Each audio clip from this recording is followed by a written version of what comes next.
पूरा मामला ये है कि अचानक से जो चीख पुकार की आवाज़ आई, धुआं फैलने लगा। सारे बच्चे, औरतें, खासतौर से ज़्यादा औरतें थी, सब बाहर भागने लगी और धुआं इतना था कि कहीं कुछ नज़र नहीं आ रहा था, दम घुट रहा था। और इसमें जो चीज़ होनी चाहिए बाहर निकलने के लिए कि मेन सीढ़ी तो है, लेकिन जो सेफ्टी दिया गया है इधर से इमरजेंसी एग्जिट में फर्स्ट फ्लोर तक लोग आ सकते हैं, लेकिन फर्स्ट फ्लोर के बाद फिर से मेन सीढ़ी पे आना पड़ती है, क्योंकि नीचे ग्राउंड फ्लोर पर बिल्डर ने वॉचमैन को वहाँ पर एक घर बना के दिया हुआ है। वो आए कैसे? और खुदा ना खासा कुछ अगर हुआ, बहुत सारे को धक्का मुक्की हुई, कोई गिरा भी है, तो ये इलीगली जो इस तरह के बिल्डर ने यहाँ वॉचमैन को घर बना के दे दिया है, जो कि वहाँ दरवाजा भी नहीं होना चाहिए, लेकिन आप देखिए वहाँ दरवाजा भी लगा के रखा हुआ है। इसका जिम्मेदार कौन? क्योंकि यहाँ जो बॉडी है, चेयरमैन है, ट्रेजरर है, सेक्रेटरी जनरल है, जिम्मेदारी हमारे सर पर, जबकि सब कुछ किया है बिल्डर ने। तो इस पर जो हम चाहते हैं कि ये जो इल्लीगली बिल्डर ने रखा है उसको बाहर से निकाला जाए, ताकि आइंदा इस तरह कोई बड़ी कोई क्लैमिटी या मुसीबत ना आए, वरना इसके नतीजे अच्छे नहीं है। जब मेरे को फोन आया, मैं दुकान पे था, कि बोले भाई, मेरे भाई ने, छोटे वाले भाई ने मेरे भाई को स्कूल से छोटे वाले बच्चे को लेके आया। अब वो रोने लग गया कि बोले भाई, बोले भाई अंगार लग गई है, बोले क्या करना। तो मैं ताबड़, तो वहाँ पे मेरी गाड़ी थी नजराना के पास, मैं फायर ब्रिगेड भागा, वहाँ से फायर ब्रिगेड को लेके यहाँ आया। अब यहाँ पर आने के बाद मंजर में क्या देखता हूँ कि जो बिल्डिंग की औरतें मेरी बच्चों को अपने ले लेकर अपने भाग बचा। अब वो बेचारे यहाँ तक भाग के आ गए, तो नीचे आए तो आए कहाँ से? उधर से उन्होंने बंद करके दरवाजा रखा, पूरा लॉक है।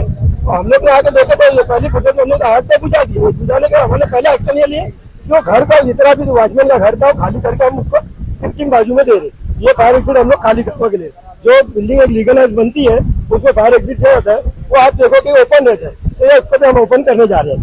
वो आप दिखा सकते हो कैमरे में, उधर देख लो, उसको हम लोग खाली करके अभी इसको शिफ्टिंग दे रहे हैं। क्योंकि ऐसा हादसा होगा दोबारा आगे आइंदा अल्लाह न करे, कभी हुआ तो हमारे को ऐसा मंजर देखने को ना मिले। ये जिस तरीके से यहाँ पे जो सब है ना, पूरा इमरजेंसी एग्जिट को पैक करके रखा हुआ था बिल्डर ने। अभी अननेसेसरी अगर आप फर्स्ट फ्लोर पे जाके देखोगे तो फर्स्ट फ्लोर के ऊपर पूरा इमरजेंसी एग्जिट ब्लॉक हो गया हुआ है। कभी खुदा का हादसा कहिए, हादसा फर्स्ट फ्लोर पे हुआ था, लोग कहाँ से जाते? लोगों को भागने का कोई रास्ता ही नहीं मिलता, सब लोग ऊपर सब ब्लॉक हो जाते सब ऊपर। वो तो अल्लाह का एहसान है। सेकंड फ्लोर पे हुआ तो एटलीस्ट लोग कम से कम सेकंड फ्लोर तक इसको यूज किया इमरजेंसी एग्जिट, फिर बाद में फर्स्ट फ्लोर से लोग दूसरा जो मेन एंट्रेंस से एग्जिट है वहां से फिर सब लोग को रिटर्निंग किया है। अगर ये जिस तरीके से जो आज हुआ हादसा, कभी खुदा का हादसा कोई बड़ा काम हुआ था, मेरे घर पे सब लोग सो रहे थे, किसी को पता ही नहीं था ऊपर आग लगी करके। वो तो मैंने जब फोन करके बताया तो तब मालूम पड़ा, तब लोग सब भागे वहां से। अभी अगर ये सब कोई किसी का कुछ इंसिडेंट अगर हो जाता, किसी का कुछ अगर ले कुछ तकलीफ हो जाती तो कौन रिस्पॉन्सिबल रहता है इस चीज के लिए? आज अगर जो बिल्डर ने ये चीज को ऑक्यूपाई करके रखा हुआ, ये चीज लीगल है इलीगल है? ये जब इमरजेंसी एग्जिट का यूज क्या रहता है भाई? इमरजेंसी एग्जिट किस लिए बनाया जाता है? कि इसीलिए ना कि अगर कोई एक्सीडेंट होगा, कुछ आग लगे, कभी उसके लिए भागने के लिए लोगों को जगह रहनी चाहिए।